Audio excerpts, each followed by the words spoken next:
निज्जर को लेकर भारत कनाडा में जो तनाव हुआ, उस पर एबीपी न्यूज के डिफेंस एडिटर आशीष सिंह ने कनाडा के deputy army chief major general Peter Scott से खास बातचीत की। उन्होंने क्या कुछ कहा, सुनिए आप। Episode which has been raised at the political level, in fact has become one of the global issues, will have no impact, or it will just be episodic and not thematic in nature? You know, currently I'm leaving that to our political leadership to work out the issues that are currently at hand and currently being discussed between both our countries. And like I mentioned, I'm really here to build relationships. I had an opportunity to meet with your Army commander last night. We shared the exact same opinion that that issue is not between us, it's not between our armies, and we're certainly looking for opportunities where we can continue to cooperate between India and Canada. दोनों देशों की सेना के बीच का मामला नहीं है। आप सुन रहे थे क्या कुछ उनका कहना था। लेकिन आशीष, सवाल यह है कि क्या जिस तरीके का स्टैंड कनाडा का देखने को मिला है, आज उसका जवाब अंतर्राष्ट्रीय मंच से दिया जा सकता है जब जयशंकर बोलेंगे?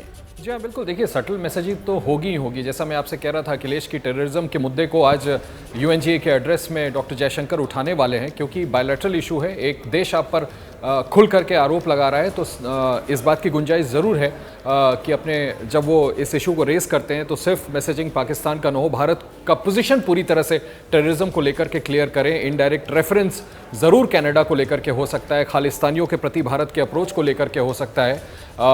संभव है कि आज यूएनजीए एड्रेस में ईएम जयशंकर भारत का पोजीशन इस विवाद को लेकर क्लियर करें।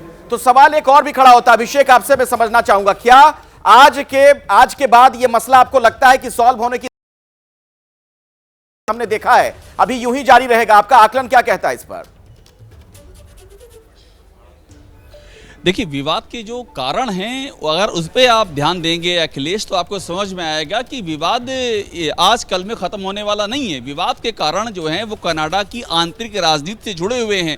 वहाँ जो जस्टिन ट्रूडो की सिचुएशन है, जिस तरह से वो लगातार कमज़ोर हो रहे हैं, जितने पोल हो रहे हैं उसमें उनकी लोकप्रियता का ग्राफ नीचे की ओर गिर रहा है।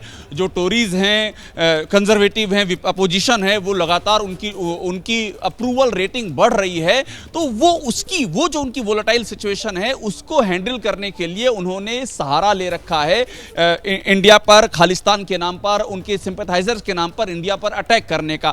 तो इसकी वजह जो है वो डोमेस्टिक है। इसकी वजह, और क्योंकि आज तक वो कोई भी क्रेडिबल एविडेंस दे नहीं पाए, क्रेडिबल क्या छोड़ दीजिए, एविडेंस ही नहीं दे पाए हैं। क्रेडिबल वो है या नहीं तो बात का विषय है, उनके पास देने को एविडेंस ही नहीं है। तो ये टोटल डोमेस्टिक पॉलिटिकल कंपल्जन्स हैं।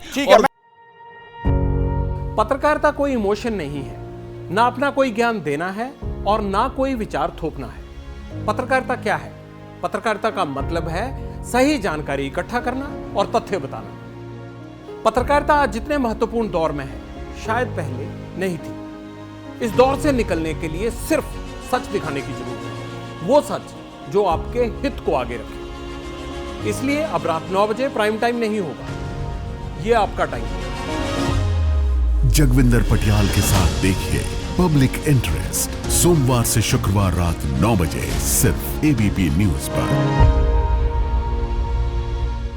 एबीपी न्यूज आपको रखे आगे।